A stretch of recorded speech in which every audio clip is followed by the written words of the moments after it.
presença de Deus se fará mais resplandecente, desde que nós possamos conhecer a verdade.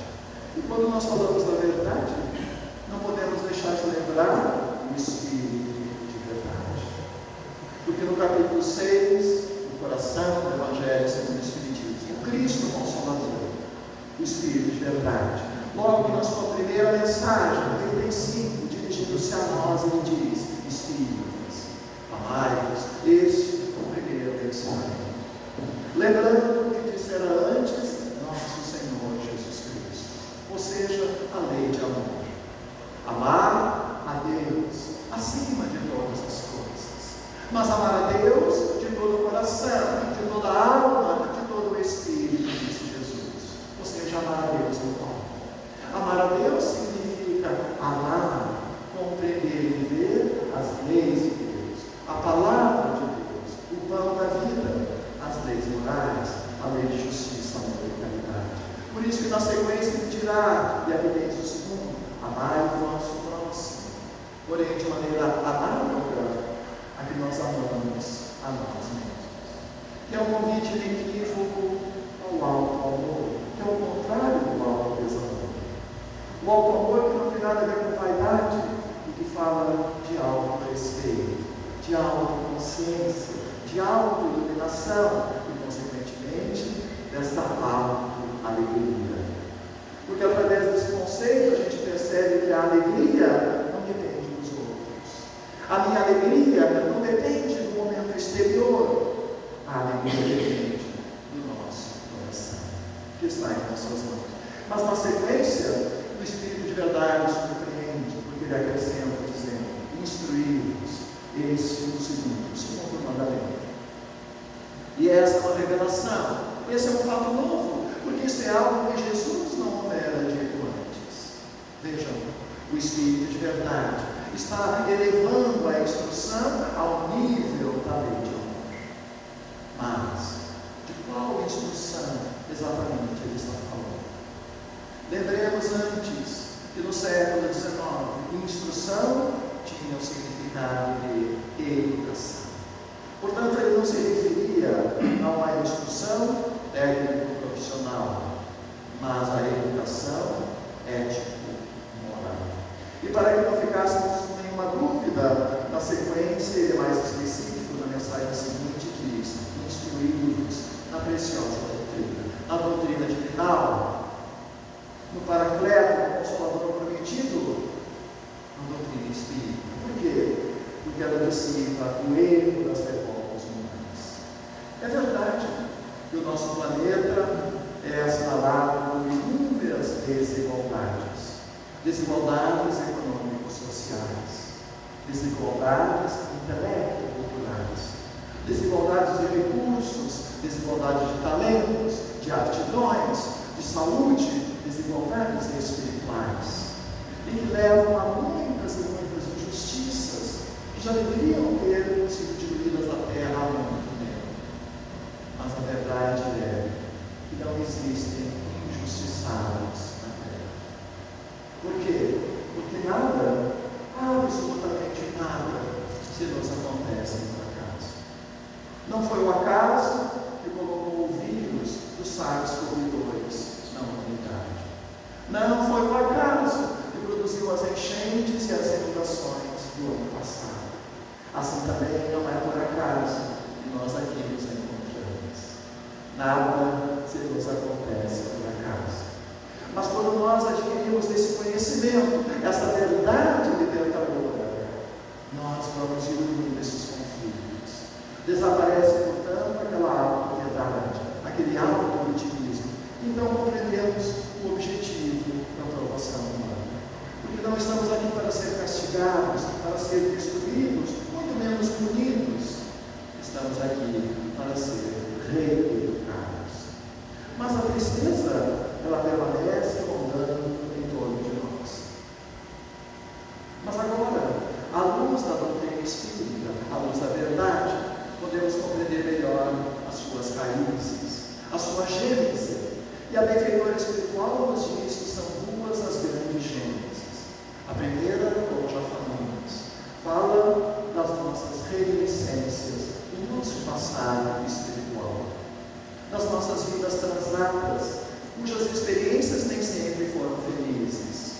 sempre foram experiências de amor e caridade. E determinados crimes, determinadas leviandades, determinados vícios, determinadas paixões, que agora estão sob a névoa do amortecimento, do esquecimento pela misericórdia de Deus, elas permanecem ressumando dentro de nós. E também pela perturbação espiritual, pela influência perniciosa daqueles que estão desenfaixados na matéria, especialmente as chamadas obsessões. No primeiro caso, é necessário renovar as nossas ideias. Como já falamos, se eu posso pensar o mal, eu também posso pensar o bem. Se eu posso fazer o mal, eu também posso fazer o bem. Para que nós possamos gravar aquilo que temos em melhor. Para que nós possamos fazer o que nós chamamos na terapia exercícios de autoafirmação positiva. Porque quando nós fazemos exercícios de autoafirmação positiva, elaboramos os conteúdos programáticos, os melhores que nós dispomos. E que às vezes nós ignoramos, às vezes desprezamos a sua força. E, no entanto, está aguardando a nossa resposta, está aguardando a nossa reação. Porque se nós nos acostumamos a pensar bem, superamos essas lembranças más, porque elas serão necessariamente diluídas. Tudo isso, no entanto, fala dos nossos hábitos, os hábitos que nós desenvolvemos e que vão se enraizando. Porque, como nós já falamos, a tristeza é uma enfermidade. E como toda enfermidade, ela vai progredindo paulatinamente, às vezes silenciosamente, às vezes sutilmente, mas vai ganhando espaço, vai ganhando as nossas potências da alma, vai ganhando, consequentemente, o domínio da nossa consciência. Por isso é necessário mudar esses hábitos. Isso nos leva a uma pergunta fundamental: o que é educar? Precisamos nos educar? Precisamos nos educar profundamente, ou nos reeducar. Então a pergunta é oportuna: o que é educar? Como podemos conceituar a educação, a verdadeira educação? Nós podemos aqui resumir e dizer que educar é criar hábitos, ou seja, criar determinados comportamentos, determinados condicionamentos. A boa educação, portanto, é aquela capaz de edificar ou de criar bons hábitos. A má educação é aquela que permite que os maus hábitos continuem ou se perpetuem. Vejam, é através da boa educação que nós aprendemos a usar as palavrinhas mágicas. Por favor, com licença, obrigado. Para que aquilo seja natural, para que aquilo seja permanente. Mesmo quando estamos tristes, mesmo quando estamos incomodados, mesmo quando o outro nos é desagradável. É através da boa educação que nós aprendemos a ter conversações edificantes uns com os outros. Não se permitindo usar uma linguagem violenta e agressiva, palavras preconceituosas, termos chulhos ou vulgares, para que seja uma conversação que produza união, que produz solidariedade, que produz luz, que produz amor. Assim também, através da boa educação, nós aprendemos o hábito da leitura edificante, para que nós possamos renovar a nossa tela mental. Mas alguém dirá: mas eu não tenho tempo para isso, eu sou uma pessoa ocupada, tenho muitas atividades. Mas o tempo é sempre uma questão de prioridade. Nós sempre colocamos tempo para aquilo que realmente colocamos prioridade. Vejam o que disse Jesus: buscai antes o reino de Deus. Então nós podemos dizer que cada um de nós é um resultado da educação que recebeu ou deixou de receber, da boa ou da má educação. Mas é preciso dizer ainda que toda boa educação exige disciplina. Aliás, muita disciplina. Aqueles que não acreditam na força da disciplina, André Luiz Espírito nos oferece um exemplo clássico. Imaginemos um caminhão carregado, descendo uma ladeira totalmente sem freios. Desastre é apenas uma questão de tempo. E assim é a vida daquele que não tem disciplina. Porque a pessoa indisciplinada é uma pessoa pusilânime e venal. É uma pessoa que não aceita ou não reconhece as suas responsabilidades. E, consequentemente, está sempre procurando culpados, jamais assumindo a sua responsabilidade. Portanto, a importância de nós nos reeducarmos, de criarmos novos hábitos felizes, se queremos efetivamente alcançar a alegria. Na segunda hipótese que nós falamos, da questão das influências espirituais, é o nosso grande desafio da atualidade. Porque hoje é muito fácil sofrer influências espirituais. Basta ligar o celular.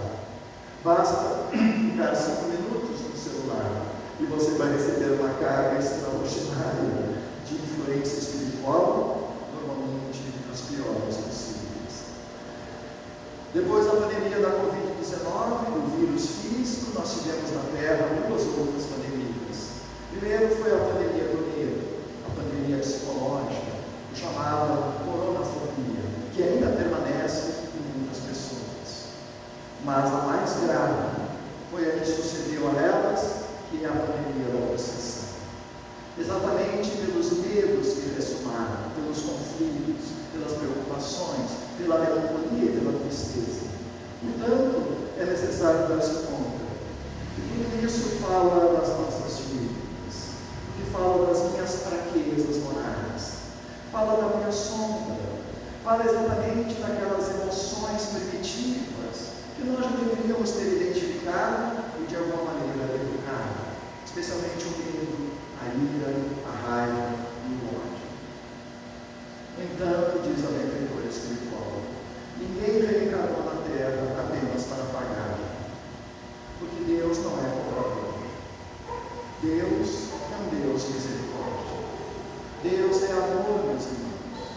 E o amor é a água do universo. O amor fala simultaneamente da nossa sagrada origem e da nossa nobre destinação. O amor é a excelência da verdade. O amor é o plano de libertação das nossas consciências. Portanto, não estamos aqui para pagar, mas para ressarcir com o amor. Porque hoje, meus irmãos, hoje é o nosso dia de amar. Hoje, não amanhã, não no próximo ano, não na próxima reencarnação. Hoje, imediatamente. Hoje é meu dia de amar. Hoje é meu dia de aprender a amar. Hoje é meu dia de aprender a amar um pouco mais, para que esse amor possa mudar os meus lábios, para que ele possa efetivamente nos transformar.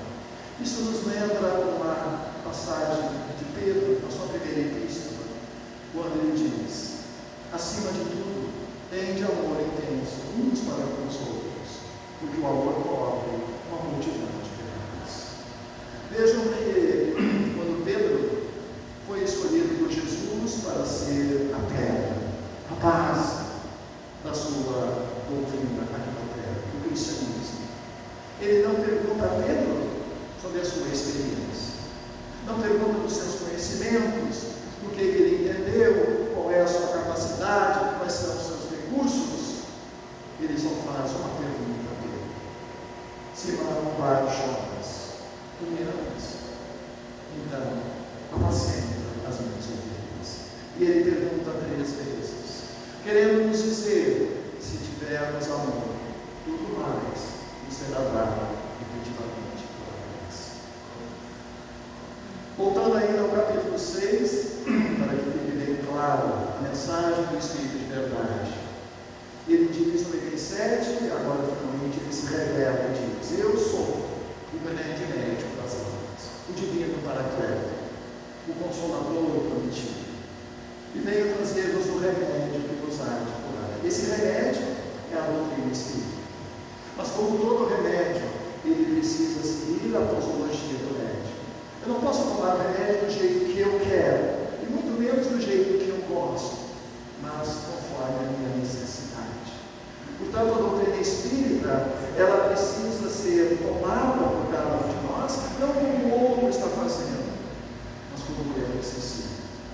Portanto, é uma aplicação individual. É uma aplicação que deve ser avaliada conforme as minhas necessidades e não conforme a necessidade do outro.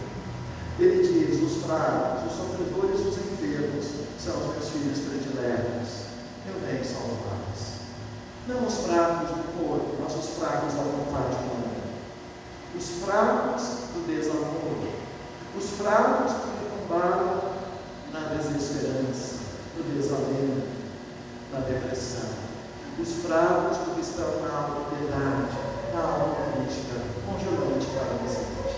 Os sofredores, aqueles que estão sob os camatelas das rudes provações da terra, aqueles que estão extenuados pelas nossas expiações, aqueles que estão sob o crivo de preconceitos, aqueles que estão sofrendo perseguições, maledicência, calúnias.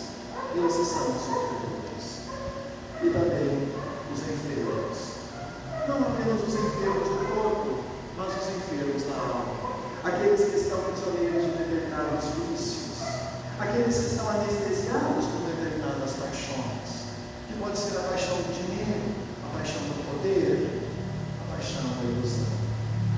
Vinde, pois, a mim, e encontrareis repouso, sereis aliviados e consolados. Como já dissemos, eu sou o pão da vida. Joana de Ângeles, uma das suas últimas obras, Vidas Vazias, ela nos diz: ser, portanto, a manifestação, a exemplificação, a tipificação do bem e da paz, não do mal e da agressividade, não da intolerância e da impaciência, mas do bem e da paz, da verdadeira paz. Porque onde não te encontrares, encontrarás então o bem de Deus, que nasce em nosso coração. Mas para isso, ela diz, lembremos que a vida é movimento. É impossível, como imaginavam alguns no passado, encontrar a alegria apagando-se na sociedade, vivendo uma vida de eremita, uma vida de espírito, de gabinete, estudando, teorizando, refletindo nas irmãos vazias, na ociosidade. Não. Em terapia, nós temos uma técnica que se chama logoterapia, a terapia do trabalho. Quando mais trabalhamos, menos depressivos ficamos, menos melancólicos, exatamente pela ação, porque o trabalho nos dignifica, o trabalho movimenta as nossas potências da alma, o trabalho nos mostra que somos capazes, que temos recursos, que somos valiosos, e portanto é aquele exercício de autoafirmação, para que assim possamos transformar em bênçãos todas essas alegrias que estão sempre à nossa volta, capazes de nos libertar das más inclinações. E para encerrar estas rápidas reflexões, na mesma obra, falando um pouco do nosso futuro, para que a alegria se renove. Ela diz: já não somos o mesmo, graças a Deus. Finalmente, conhecemos a doutrina que é capaz de nos libertar da ignorância, mas principalmente nos libertar de nós mesmos. Porque a maioria de nós tem repetido os mesmos erros, os mesmos vícios, as mesmas paixões por várias e várias reencarnações. Oxalá, finalmente, tenhamos compreendido a lição. Que tenhamos finalmente introjetado esse sentimento de amor dentro de nós, envolvedor, que vai nos levar a essa alegria, graças ao amor que nos é ensinado. Porque em breve, muito antes do que a maioria imagina, nós mudaremos a realidade planetária. Esse sentimento de paz, de esperança, de confiança, graças a essa fé raciocinada, graças à luz da verdade, ele será transmitido de maneira progressiva, mas inexorável, a todos os corações do prosseguir da terra. As novas gerações, as futuras gerações, seremos nós mesmos, para que todos sejam tocados no coração, para que todos sejam enraizados, para que essa alegria seja uma alegria envolvedora, alcançando um mundo de regeneração, esse mundo que nós tanto buscamos, mas que precisa ser construído antes no coração de cada um de nós. Afinal, disse-nos Jesus: eu sou o caminho, a verdade e a vida. Eu sou o caminho da verdade e da vida. Eu sou o caminho da verdadeira vida. E ninguém subirá ao Pai, senão através de mim.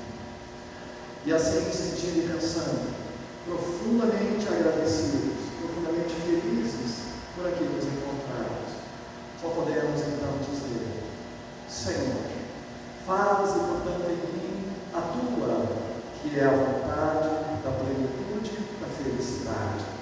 Que essas bênçãos que agora nos alcançam a todos que aqui estamos, reencarnados e desencarnados, se demorem em nossos corações, mas que elas possam também, Senhor, por acréscimo da tua misericórdia, elevar-se e multiplicar-se.